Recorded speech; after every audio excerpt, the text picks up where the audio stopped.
السلام عليكم أصحابتي ورمسيتهين فعندين ومانتو حايدين وضع بيتزا هي آد معان بدن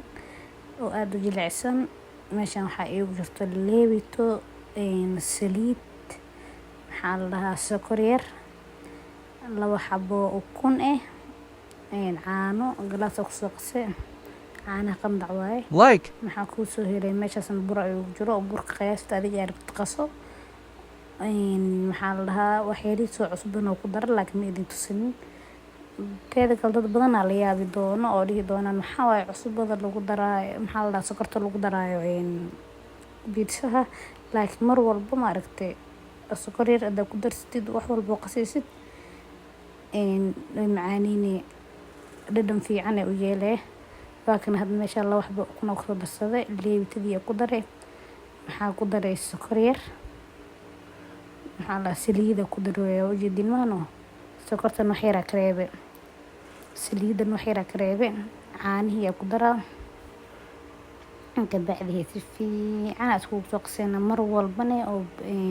burka qasaysid ku qastid biyo kulul muxuu ku noqonaa saliid aad u jilicsan oo macaan badan markasta wax walba qasaysid ku qas ama caano qandac ha ahaado ama biyo qandac ha ahaado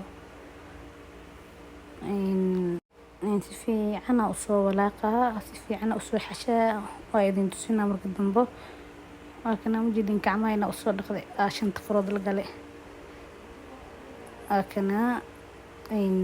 saddex baa ka dhigi rabaa si fiican adeeg si fiican da u xashtid si fiican burkaas quruxo ku noqon hada ujeedin gacmay ku dhagdhawaya burka loola adeeg ka dhigtid waxaas qasisid am bur ha ahaado ama rooti ha ahaado ama pizza ha ahaado hada ujeedin softina wuu yahay liishan weeye wax kuskus iyo wax dhan ma lahan ujeedin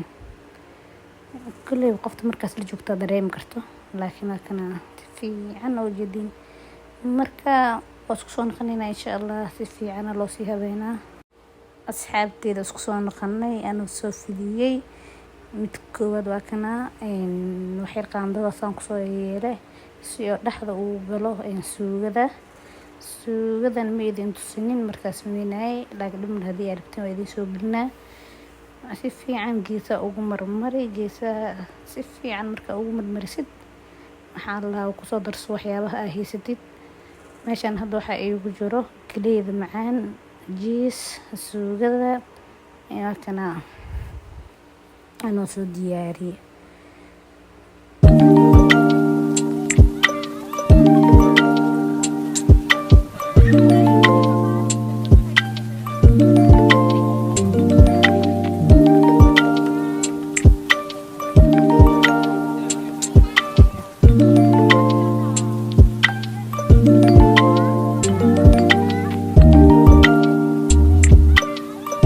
ما شاء الله سانو كسو بحي معانكي جليعن لagma sheekay karo idinkan soo baroobeeya